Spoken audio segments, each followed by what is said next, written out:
terceiro bloco, vamos falar então sobre medicina integrativa e gestão de grandes centros. Conosco está o oncologista titular do Centro de Oncologia do Hospital Albert Einstein, aqui em Goiânia, Dr. Diogo Salles. Dr. Diogo, muito bom dia.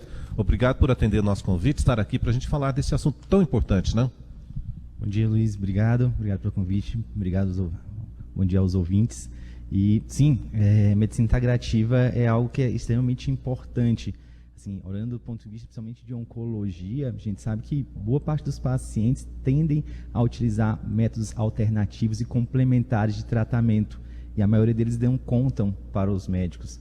Então, essa forma de tentar integrar isso ao cuidado e não pensar só no cuidado prático médico, a medicina tradicional é extremamente importante em todo o cuidado de sintomas na jornada do paciente, seja na oncologia, seja em outras áreas da medicina.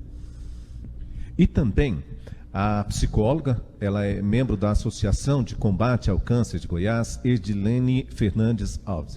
Edilene, muito obrigado por estar aqui conosco. Bom dia. Bom dia. Eu que agradeço também compartilhar o nosso trabalho, né? Como o doutor falou, nós temos que olhar o paciente como um todo, né? Lógico, não só a parte física, mas também emocional, espiritual, para que ele possa fazer um tratamento oncológico da melhor forma possível. E é isso que eu vim aqui para eu agregar, né, essas informações para a população saber o quanto é importante o trabalho da psicologia nas instituições. Doutor Diogo, a medicina integrativa, ela é uma proposta, a gente pode dizer, de parceria, né? Como o senhor já começou a dizer aqui, do médico com o paciente, com todas as possibilidades, digamos assim, de cura, né, que o paciente tem. Ele vai desde o diagnóstico, como é que funciona essa prática?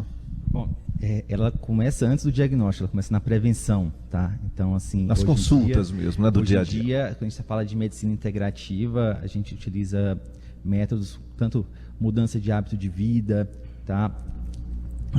Estímulo de mentalidade, corpo e mente, tá? Para tentar prevenir. Chegou no diagnóstico, a gente vai utilizar todo o corpo multidisciplinar, não só as áreas habituais, como o médico, o enfermeiro, entra a psicologia, entra o nutricionista, entra a equipe de medicina integrativa que vai trabalhar yoga, entre outras atividades, tá? Tentando reduzir os sintomas, reduzir o impacto dos tratamentos e vai acompanhar, inclusive, depois, no processo de pós-tratamento, seja nas sequelas relacionadas ao tratamento, seja naqueles pacientes que não têm sequelas e vão trabalhar o que a gente chama de survivorship, ou seja, sobreviventes. O senhor citou yoga, importante talvez até a educação física. Sim, a atividade física ela está muito bem documentada, tanto como prevenção de doenças dentro de câncer, tá? Como também diminuição de recidiva, tá? Melhora manejo de dor nos pacientes, melhora sono, entre outros benefícios relacionados ao tratamento. Edilene, começamos falando sobre essa integração, Luiz bem lembrou, doutor Diogo também, entre médico e paciente. Quão importante é essa relação de confiança desenvolvida para que esse tratamento também tenha sucesso? Sim, a relação médico-paciente ela é fundamental, uma boa relação, né? Aí entra também o trabalho da psicologia, né? Nós, psicólogos hospitalares, o psico-oncologista, dentro lá da Associação do Combate ao Câncer em Goiás, nós fazemos muito esse manejo, essa ponte, vamos dizer assim, entre o paciente e o médico, né? Então, nós ajudamos também o paciente e a família a alcançar melhores informações, né, através dos atendimentos e através das interconsultas que nós fazemos com o médico para que o paciente seja da melhor forma esclarecido durante todo o tratamento. E o próprio acompanhamento, né? Por exemplo, a gente vem falando desde o início do programa, falamos do diagnóstico, da importância do diagnóstico precoce, a gente falou sobre tratamento e a própria aceitação, né? Eu não sei se a palavra aceitar é a mais correta, mas talvez entender o processo que está passando para poder ter o melhor tratamento. É isso? Sim. Quando um paciente recebe um diagnóstico, né, de câncer, ainda, infelizmente, existem muitos estigmas na sociedade. Nós mesmos, desde criança, já ouvimos falar, né, sobre o câncer, que pode ser o final, o fim de vida. Tem gente que não fala a palavra, né? Muitas pessoas não conseguem falar, ainda existe muito isso, eu ouço muito isso, né, nos pacientes. E então, quando um paciente recebe o diagnóstico, é lógico que tem toda uma mobilização emocional, não só do paciente, mas também dos seus familiares, seus entes queridos, né? Então, a palavra aceitação, ela sim, nós trabalhamos isso, né? Na verdade, passa por processos, e cada paciente, ele passa por um processo diferente um do outro. Uns já aceitam de forma mais tranquila, outros quando recebe esse diagnóstico, ele já tem um comportamento, às vezes, de revolta, ou de não ter uma boa adesão ao tratamento, ou querer uma fuga, né? Fugir do tratamento. Então, a gente se depara com várias situações. Mas o acompanhamento psicológico, desde o início no diagnóstico, ele é importante principalmente para fazer um tratamento, um atendimento psicoeducativo. Quando nós entramos com o tratamento psicoeducativo, o paciente já começa a entender melhor o que é o tratamento, que dependendo do estágio do tratamento, sim, há a possibilidade dele fazer uma cirurgia ou obter uma cura, né? E desmistificar muitas crenças errôneas que intitulado na vida desse paciente. A medicina integrativa, doutor Diogo, ela, na prática, para que o nosso ouvinte possa entender do que a gente está falando, como é que o senhor citou yoga, né? Como é que funciona, e ela pode ser desenvolvida, e ela deve ser desenvolvida com todos os pacientes, com qualquer paciente? Existe benefício para a grande maioria dos pacientes de estar estimulando a medicina integrativa. Como eu falei, assim, boa parte dos pacientes usam formas complementares ou alternativas de tratamento, e a maioria não são comunicadas ao médico assistente. Isso, por exemplo, é comum aqui a gente escutar, vou tomar suco disso, ou vou tomar erva tal, que alguém me recomendou. Faz parte da medicina integrativa o uso de farmacologia não habitual, tá? Mas isso, a gente tem banco de dados, isso tudo baseado em evidências. A gente consegue integrar a evidência dentro do cuidado e tornar isso mais seguro. Até porque nem tudo que é natural é realmente seguro. Algumas medicações dessas naturais podem interferir com o tratamento, enquanto outras podem não interferir, inclusive podem ajudar. Então, a medicina integrativa, ela vai desde parte de mudanças de estilo de vida, como eu falei, alimentação, atividade física, passando por tratamentos mente e corpo, entra a parte da psicologia. A gente tem muito estudo com terapia cognitivo-comportamental em sono, tá? Isso faz parte. A maioria dos pacientes com câncer tem distúrbio do sono durante o tratamento, e passando depois para a farmacologia não habitual. Somando tudo isso, a gente vai conseguir dar uma maior dimensão do paciente. A gente não está lutando contra o câncer, a gente está tratando aquele paciente. Aquele paciente tem um câncer, ele vai ter sintomas, ele vai ter outros problemas na vida dele, e a gente tem que endereçar tudo de forma a realmente garantir o melhor tratamento para ele.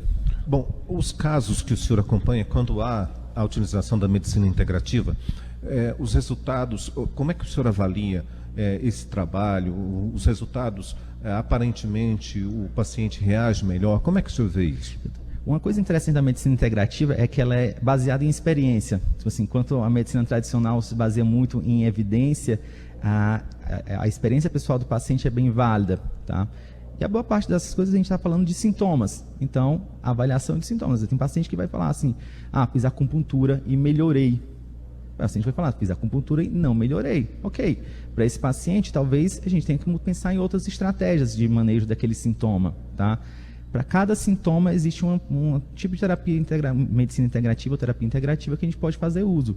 E a gente tem uma equipe, tá?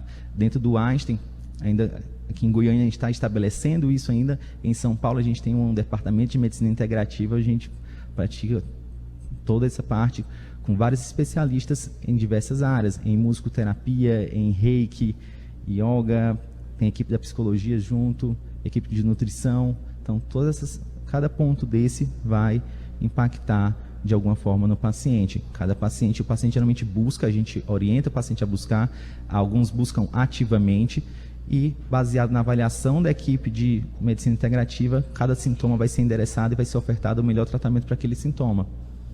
São 10 horas e 18 minutos. Para você que está chegando agora, hoje temos Café com CBN especial falando sobre câncer nesse terceiro bloco. Estamos abordando a medicina integrativa, também gestão de grandes centros. Está conosco o Dr. Diogo Salles, que é oncologista titular do Centro de Oncologia do Hospital Israelita Albert Einstein. Também está conosco a psicóloga, membro da Associação de Combate ao Câncer de Goiás, a Edirlene Fernandes Alves. Eu queria falar um pouquinho agora, Edirlene, sobre dados do INCA, mostrando uma prevalência de ansiedade e depressão em pacientes com a doença, que é maior do que na população em geral. O que a gente pode falar sobre isso? Essa questão psicológica toda, como ela é trabalhada e como amenizar esses dados que nós ainda, infelizmente, temos? Antes até de eu falar assim, sobre essa questão dos nossos atendimentos, como que a gente pode ajudar, eu quero falar que também, antes disso, a gente tem que desmistificar ainda o atendimento psicológico. Dentro lá do Hospital Araújo Jorge, em outras instituições, os médicos nos encaminham os pacientes, ou qualquer paciente lá dentro que está fazendo tratamento, e o seu ente querido, a sua família, pode sim buscar o atendimento psicológico, independente de ter o encaminhamento do médico ou não. Então, ele é livre para ele fazer esse agendamento ou ele solicitar o acompanhamento. Infelizmente, quando acontece, né, assim, uma situação na vida, né, de um ser humano, que é um diagnóstico de uma doença crônica, né, é evidente que eleva sim a ansiedade, né, eleva sim o medo, eleva-se a preocupação, porque ansiedade, medo, preocupação são reações emocionais presentes na vida de todos nós, né? E diante de uma situação de crise, no caso que nós estamos falando de um diagnóstico de câncer, é percebido sim essa mudança, né, na vida da pessoa, até porque muitas das vezes há uma ruptura no dia a dia dessa pessoa, na vida laboral, muitas das vezes há comprometimento sexual, há comprometimento também da vida social, financeira, a social que eu quero dizer, principalmente quando o paciente é do interior, e ele se desloca para os grandes centros para fazer o tratamento, então ele fica em casa de apoio, na casa de familiares, então ele larga a sua casa, ele larga a sua rotina, então tudo isso emerge a ansiedade. E outra situação também é o medo de que não há sucesso no tratamento, é medo do novo, né? Então a pessoa não tem esse hábito, não sabe ainda o que é que vai acontecer no caminho do tratamento. Então, essa situação nova na vida da pessoa, quem está iniciando o tratamento, emerge a ansiedade. Tudo que é novo na nossa vida pode, sim, elevar a ansiedade, né? Então, existe, sim, dados, né, de que pacientes em doenças crônicas, nem sempre só o câncer também, são pacientes que precisam, sim, de um acompanhamento psicológico, quando eles aceitam e quando tem também essa possibilidade, eles têm esse... direito todos têm, né? Mas quando eles têm essa oportunidade de ter o acompanhamento psicológico, ou até mesmo de uma ajuda, né, com o médico psiquiatra e também com as outras, a medicina alternativa, né, que eu estimulo muitos pacientes a ter práticas esportivas para liberação de endorfina, serotonina, né, ter hábitos que vão dar prazer para ele no seu dia a dia, né? Doutor Diogo, a Edirlene falou agora sobre o medo da cura, né? De não chegar à cura. É importante até falar quando não há essa possibilidade, mas falar de bem-estar. Por exemplo, a medicina integrativa pode levar a esse melhor bem-estar para o paciente. Não falar apenas sobre cura, né? Porque, óbvio, se a pessoa procura o tratamento, acho que é essa a intenção do médico, levar à cura. Mas se não é possível, pensar no bem-estar também é importante? Tem sempre que ser o principal objetivo, na verdade. Seja quando a gente tem objetivo de cura ou não, o bem-estar do paciente tem que estar sempre em primeiro lugar, tá? a gente fala assim, dos pacientes que por acaso seja um tratamento paliativo, ou seja, sem objetivo de cura, o controle de sintomas, seja controle de sintomas que a doença vai causar ou que está causando, seja controle de sintomas relativos ao tratamento, tem que estar em primeiro lugar. E isso a medicina integrativa auxilia bastante nessa jornada, porque os tratamentos oncológicos, nem todos, mas grande parte deles são relacionados a bastante sintomas. Existe toda a questão, como já foi falado, questão social, a questão de estigma, mudança, pacientes com câncer de mama, às vezes deprivação hormonal, tem mudanças do hábito sexual. Então, cada ponto desse vai afeta relacionamento familiar, afeta o dia a dia daquela paciente. E isso tem que ser endereçado. A gente não está aqui para tratar câncer, a gente tem que tratar o paciente e cada queixa dele para promover saúde. Tá? A saúde não é só a ausência ou presença de câncer. A saúde é cada sintoma que aquele paciente tem sentido, precisa ser endereçado. Tá? Até chegou a pergunta do Antônio. Ele fala sobre cura para o câncer. Ele cita, tem muitos estudos, mas não é fácil curar. E aí ele faz uma relação com a Covid, que já tem vacina. Muitas vezes as pessoas fazem essa pergunta, né? Por que depois de tanto tempo, de tantos estudos, a gente não tem uma cura? Será que seria importante levar por aí essa discussão, doutor Diogo? Pronto, em relação à cura do câncer. Câncer a gente chama, é uma doença que a gente chama com um nome só, mas são milhares de doenças diferentes, tá? Isso aí é uma ideia antiga que a gente anda uma bala mágica, a gente vai achar um tratamento único que vai tratar todos os tipos. É igual ele sugere, uma vacina, né? Uma vacina. Uhum. A gente está avançando isso. Para cada tipo de tumor, a gente está cada vez chegando numa terapia mais personalizada e direcionada para cada tipo de tumor. Alguns a gente já avançou bastante, alguns a gente ainda tem muito a avançar. E eu acho que vai ser, no final das contas, a gente vai chegar num ponto, a gente vai ter o melhor tratamento para cada tipo de câncer em cada tipo de paciente. E talvez a gente chegue mais próximo dessa cura para cada um deles. Doutor Diogo, no bloco passado conversávamos com a professora Ellen, que é pesquisadora, e eu questionei sobre os avanços das pesquisas aqui em Goiás. E eu queria saber também sobre, o senhor até citou o hospital, essa questão da medicina integrativa, dos grandes centros. Como é que Goiás está inserido no processo quando a gente compara com o país, com outros estados e até com outros países? Aqui, quando a gente chegou aqui, a gente já tinha um grande centro de câncer, que é o Araújo Jorge, um centro de renome, tá? Um centro com grande volume, que tem pesquisa clínica, uma grande gama de pesquisa clínica ativa. Tá? Isso é importante, tanto para desenvolvimento da medicina, como para oferecer para o paciente tratamentos que às vezes a gente não vai ter disponível, mas se a gente está falando que boa parte da população brasileira utiliza o Sistema Único de Saúde. Então, dentro disso, a gente tem aqui uma referência em mastologia, por exemplo, o estado de Goiás, referência em algumas outras áreas como oftalmologia. Tá? Então, o estado de Goiás é um estado extremamente importante do ponto de vista de saúde, do ponto de vista de oncologia. A gente tem um centro já bem desenvolvido, tá? Aqui, que está promovendo pesquisa. Tá? Então, isso é benefício para o paciente.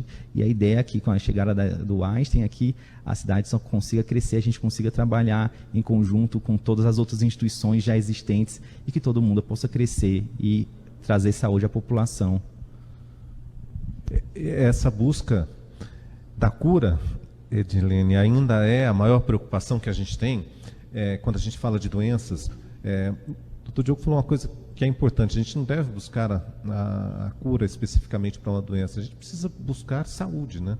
Buscar saúde em todos os aspectos. Isso é importante ser discutido com as pessoas, até pelo tabu que existe falar muitas vezes sobre algumas doenças. Sim.